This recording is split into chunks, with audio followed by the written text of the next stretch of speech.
"This isn't about you," said Carl, making a stark appraisal of my apprehensions. "Who?" I asked. "Bert," said Martin. For going on 2 weeks, my partner Bert Kamen has not appeared at the office. No mail from him, no calls. In the case of your average baseline human being who has worked at Gage and Griswold during my time, say anyone from Leotis Griswold to the Polish gal who cleans the cans, this would be cause for concern. Not so clearly Bert. Bert is a kind of temperamental adolescent, big and brooding, who enjoys the combat of the courtroom. You need a lawyer who will cross-examine opposing party's CEO and claw out his intestines in the fashion of certain large cats. Bert's your guy. On the other hand, if you want someone who will come to work, fill out his timesheets, or treat his secretary as if he recollected that slavery is dead, then you might think about somebody else. After a month or two on trial, Bert is liable to take an absolute powder. Once, he turned up at the fantasy camp run by the Trappers, our Major League Baseball team. Another time, he was gambling in Monte Carlo.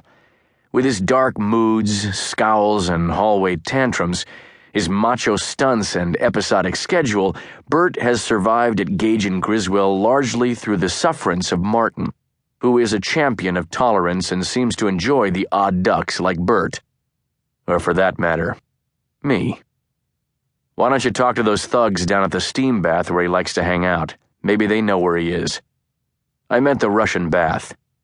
Unmarried, Bert is apt to follow the Kindle County sporting teams around the country on weekends, laying heavy bets and passing time in sports bars or places like the bath, where people talk about the players with an intimacy they don't presume with their relations. He'll show up, I added. He always does. Pagnucci said simply, "Not this time." "This is very sensitive," Washthale told me. "Very sensitive." Wash tends to state the obvious in a grave, portentous manner, the self-commissioned voice of wisdom. "Take a look." Martin shot a brown expandable folder across the glimmer of the table.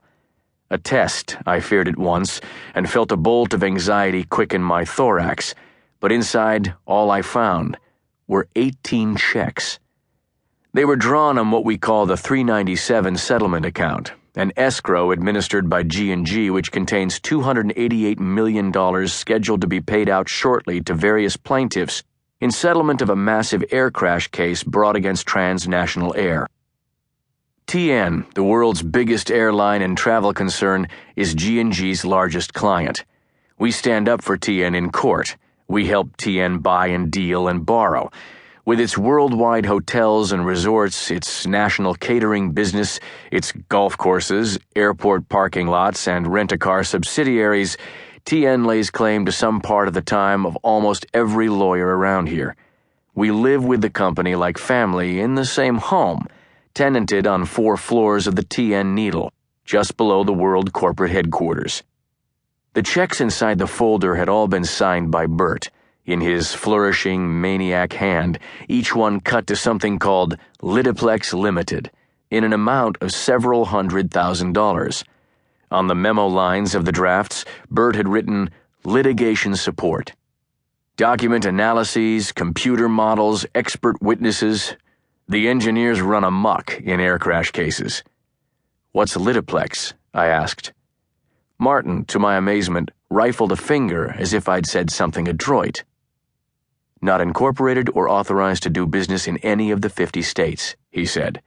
Not in any state's assumed names registry. Carl checked. Nodding, Carl added like an omen, "Myself."